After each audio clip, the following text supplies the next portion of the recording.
দর্শক, Pubali bank PLC সৌজন্যে business এক্সপ্রেসে আপনাদের স্বাগত জানাচ্ছি। বিগত সরকারের আমলে আপিল বিভাগের নির্দেশে এস আলমের সম্পদের অনুসন্ধানে থমকে গেলেও হাইকোর্টের এক নির্দেশনায় নতুন করে গতি পাচ্ছে। এবার এস আলম গ্রুপের সংশ্লিষ্ট সকল সম্পদের তালিকা 4 সপ্তাহের মধ্যে চেয়েছে আদালত। একই সাথে এই প্রতিষ্ঠানটি ব্যাংক থেকে কত টাকা লুট এবং পাচার করেছে তা জানতে রুলও জারি করেছেন হাইকোর্ট। হাসিনা সরকারের আমলে ব্যাংক সেক্টরে একচ্ছত্র নিয়ন্ত্রণকারী ছিল এস আলম গ্রুপ। তাদের নিয়ন্ত্রণে থাকা ইসলামী ব্যাংক সহ 7টি ব্যাংক থেকে হাজার হাজার কোটি টাকা সরিয়ে পাচারের অভিযোগ ছিল। অদৃশ্য শক্তির প্রভাবে তাদের বিরুদ্ধে পদক্ষেপ নিতে পারেনি দুদক সহ রাষ্ট্রীয় তদন্তকারী সংস্থাগুলো। তবে সরকার পতনের পরবর্তী পরিস্থিতিতে এস আলমের বিরুদ্ধে বিভিন্ন সংস্থার অনুসন্ধানে গতি পেয়েছে। গত 18 সেপ্টেম্বর এস আলম গ্রুপের সব সম্পত্তি স্থানান্তর বা বিক্রির উপর নিষেধাজ্ঞা চেয়ে রিট করেন এক আইনজীবী। রোববার বিচারপতি মোহাম্মদ কামরুল হোসেন মোল্লা ও বিচারপতি কাজী জিনাত হকের সমন্বয়ে গঠিত হাইকোর্ট বেঞ্চে রিটের শুনানি হয়। শুনানি শেষে দেশে বিদেশে থাকা এস আলম গ্রুপ এবং তাদের পরিবারের সদস্যদের নামে থাকা সম্পত্তির তালিকা আগামী 4 সপ্তাহের মধ্যে দাখিলের নির্দেশ দেন। In the name of S Alam group, shareholder, director এবং ফ্যামিলি মেম্বার, এটার উপর ডাইরেকশন হয়েছে। তালিকা, সম্পত্তির একটা তালিকা, তাদের নাম, পরিবারের নামে এবং এস আলম গ্রুপ শেয়ারহোল্ডারদের নামে যা যা আছে সমস্ত স্থাবর সম্পত্তির একটা তালিকা চাওয়া হয়েছে। যে টাকাটা পাচার হয়েছে সেই টাকাটা ফেরত নেওয়ার জন্য, রিপ্যাট্রিয়েট করার জন্য কি ইনিশিয়েটিভ নেওয়া হয়েছে so far by Bangladesh Bank and BFIU. এদিকে দুদকে প্রায় 2 বছর ধরে ঝুলে থাকা এস আলমের 3,300 কোটি টাকার দুর্নীতি তদন্তেও হালে পানি পেয়েছে।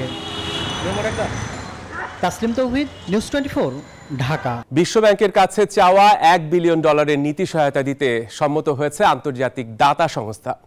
তবে এজন্য কেন্দ্রীয় ব্যাংকে পালন করতে হবে 4টি শর্ত। এদিকে দেশের জ্বালানি, রাজস্ব এবং ব্যাংকিং খাত পুনর্গঠনে আর্থিক ও কারিগরি সহায়তার আশ্বাস দিয়েছে বিশ্ব ব্যাংকের সহযোগী সংস্থা ইন্টারন্যাশনাল ফাইন্যান্স কর্পোরেশন IFC। গেল 1.5 দশকে লুটপাটের তারল্য সংকটে দেশের ব্যাংক খাত, এছাড়া চলমান উচ্চ মূল্যস্ফীতি ও জ্বালানি সংকটে নানা চ্যালেঞ্জের মুখে দেশের অর্থনীতি। এমন অবস্থায় বিশ্ব ব্যাংকের কাছে $1 বিলিয়ন নীতি সহায়তা চেয়েছে বাংলাদেশ ব্যাংক, যা দিতে সম্মত হয়েছে দাতা সংস্থাটি। তবে এজন্য 4টি শর্ত পূরণ করতে হবে বাংলাদেশ ব্যাংককে। রোববার কেন্দ্রীয় ব্যাংকের সাথে বিশ্ব ব্যাংকের বৈঠকে উঠে আসে এসব শর্তের বিষয়। এনপিএল স্ট্যাটাসটা সম্পর্কে ওরা জানতে চেয়েছিল। আমরা বলেছি যে জুন 2024-এর যে ফিগারটা সেটা 12.56, এটা অফিসিয়াল ফিগার। আমরা যেটা আমাদের বাংলাদেশ ব্যাংকের ক্যালকুলেশনে আসে সেটা 12.56। ইতিমধ্যে আমাদের 10 ছিল, আমরা কিন্তু একটু বেড়ে গিয়েছে জুনে এসে। এবং আমরা বলছি যে ইসলামিক ব্যাংকিং গ্রুপ ওয়াইজও তারা জানতে চেয়েছে ওটার কত, সেই ফিগারটা দুটো মিলে গড় করে আমরা 12.56 বলেছি। আর এনপিএল ম্যানেজমেন্টের জন্য কি কি পদ্ধতি আমরা অবলম্বন করবো সেটা নিয়ে তাদের সাথে কথা হয়েছে।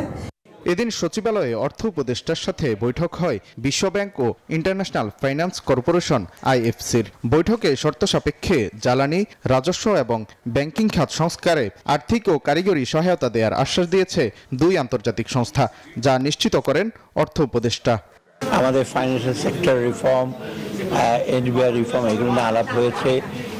আর IFCর সাথে প্রাইভেট ইনভেস্টমেন্ট, প্রাইভেট সেক্টর কি বিষয়ে আলোচনা করেছি এবং ওরা ওদের সহায়তা, কারিগরি সহায়তা এবং আর্থিক সহায়তা দেওয়ার ব্যাপারে ফার্দার অক্টোবরে যখন আমি যাব সে আমরা আরো আলোচনা করব। মোট কথা ওরা সব ব্যাপারে আমাদের সাথে দিতে পারে, তবে আমাদের কিছু কাজ করতে হবে, কিছু কন্ডিশন আছে, সেগুলো আমরা পালন করব। এদিকে IMF এর সাথে রোববার 2 দফায় বৈঠক করেছে বাংলাদেশ ব্যাংক। ওয়ালিদ সাকিব, নিউজ 24, ঢাকা। পোশাক খাতে থামছেই না শ্রমিক অসন্তোষ। শ্রম উপদেষ্টা জানিয়েছেন, শ্রমিকদের দাবি মেনে নেয়ার পরও যারা কাজে যোগ দেবেন না তাদের বিরুদ্ধে কঠোর হবে সরকার। রোববার বন্ধ কারখানা খুলে দেওয়ার দাবিতে শিল্পাঞ্চলে মিছিলকে ঘিরে পুলিশ শ্রমিক সংঘর্ষে 30 জন আহত হওয়ার খবর পাওয়া যায়। সাভারে অধিকাংশ কারখানা কার্যক্রম স্বাভাবিক হলেও আওয়ামী লীগ সরকারের সাবেক 2 সংসদ সদস্যের মালিকানাধীন 2টি কারখানা সহ 50টি কারখানা এখনও বন্ধ রয়েছে। সকালে বন্ধ থাকা এসব কারখানা খুলে দেওয়ার দাবিতে শ্রমিকরা সংঘবদ্ধ হয়ে মিছিল বের করলে শিল্পাঞ্চলে আতঙ্ক ছড়িয়ে পড়ে। আশুলিয়ার বাইপাল আব্দুল্লাপুর মহাসড়ক ও কাঠগড়া এলাকার জিরাবো 20 মাইল সড়কে শ্রমিকদের সঙ্গে পুলিশের দফায় দফায় সংঘর্ষ ও ধাওয়া পাল্টা ধাওয়ার ঘটনা ঘটে। এতে পুলিশ সহ প্রায় 30 জন শ্রমিক আহত হন। পলাশবাড়ি এলাকায় ডংলিয়ন নামের তৈরি পোশাক কারখানায় শ্রমিকদের দুই পক্ষের সংঘর্ষে কমপক্ষে 10 জন আহত হয়। সমস্যা হয়েছে, আমরা মালিকের কাছে নিরাপত্তা চাইছি। মালিক পক্ষ বলছে যে নিজের নিরাপত্তা নিজেকেই রক্ষা করা লাগবে। বাড়ির পোলাপানা সেই আন্দোলন শুরু করে আর আমরা মার খাই।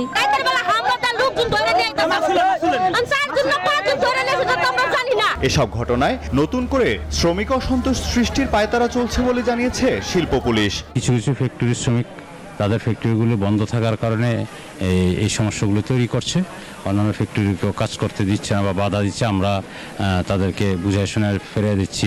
এদিন সচিবালয়ে এক সংবাদ সম্মেলনে শ্রম উপদেষ্টা আসিফ মাহমুদ সজীব ভুঁইয়া বলেন, শ্রমিকদের দাবি মেনে নেয়ার পরও এখনো যারা কাজে যোগ দেননি তাদের বিরুদ্ধে কঠোর হবে সরকার।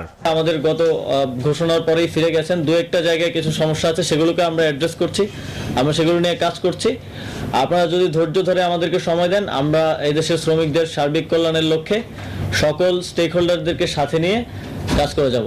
এদিকে গাজীপুর সদরে 12 দফা দাবিতে ঢাকা ময়মনসিংহ মহাসড়কে অবরোধ করে বিক্ষোভ করেন শ্রমিকরা।